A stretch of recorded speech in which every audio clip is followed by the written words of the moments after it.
So hello dear student, কেমন আছো? I hope প্রত্যেকে শুধু ভালো না ভীষণ ভালো আছো। স্ক্রিনের ওপর একটা কোশ্চেন দেখা যাচ্ছে, তাই না? প্রশ্নটা কি বলেছে প্রথম আমরা মন দিয়ে পড়বো, বুঝবো, তারপর করব। কি বলেছে দেখো, ইউনিভার্সাল সেট যার এলিমেন্টস হচ্ছে 1 2 3 4 5 6 7 8 9 10 পর্যন্ত আছে। ওকে। এ সেটের এলিমেন্টস হচ্ছে 1 2 3 4 3 5। বি সেটের এলিমেন্ট 2 4 6 7। আচ্ছা, সি সেটের এলিমেন্ট 2 3 4 8।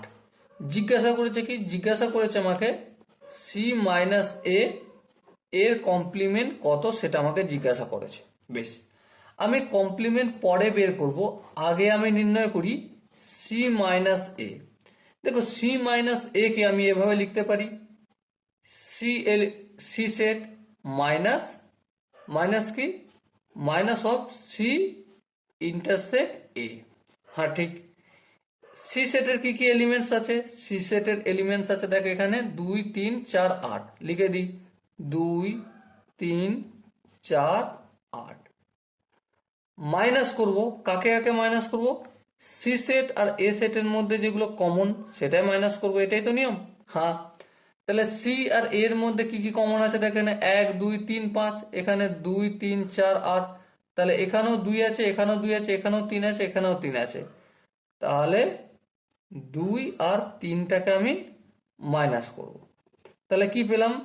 2 3 4 8 থেকে 2 3 যদি হটে যায়, সো আলটিমেট পাবো আমি 4 আর 8 পাবো। এতক্ষণ পর্যন্ত আমরা সি ডিফারেন্স অফ এ পেলাম, কিন্তু এর কমপ্লিমেন্ট মানে ইউনিভার্সাল সেটের যে এলিমেন্টসগুলো রয়েছে কি কি লিখে দিই, 1 2 3 4 5 6 7 8 9 আর 10। আর সি মাইনাস এ এর পুরো কমপ্লিমেন্ট নেওয়ার অর্থই হচ্ছে এটা, যে ইউনিভার্সাল সেটে থেকে বাদ দেবো কোন এলিমেন্টগুলো, যেগুলো সি মাইনাস এ রয়েছে। কে কে আছে? 4 8 আছে, তাহলে 4 আর 8 বাদ দিলাম। 4 আর 8 দিলে কি থাকবে? 1 2 3, 1 2 3। 4টা হবে না, বাদ দিয়েছি, কারণ সি মাইনাস এ তে রয়েছে 4 8। তাহলে 5 6 7, 5 6 7।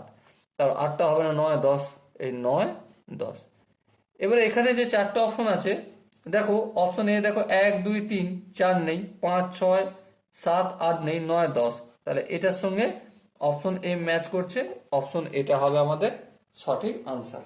ওকে, আই হোপ এই কোশ্চেনের কনসেপ্টটা প্রত্যেকে বোঝা গেছে। যদি কোনো জায়গায় বুঝতে অসুবিধা থাকে, ডাউট থাকে, কনফিউশন থাকে, তাহলে কি করতে হবে? কমেন্ট রয়েছে, কমেন্টে অবশ্যই জানাবে। দেখা হচ্ছে নেক্সট সেশনে। ততক্ষণ পর্যন্ত ভালো থেকো, সুস্থ থেকো এবং জয় হিন্দ।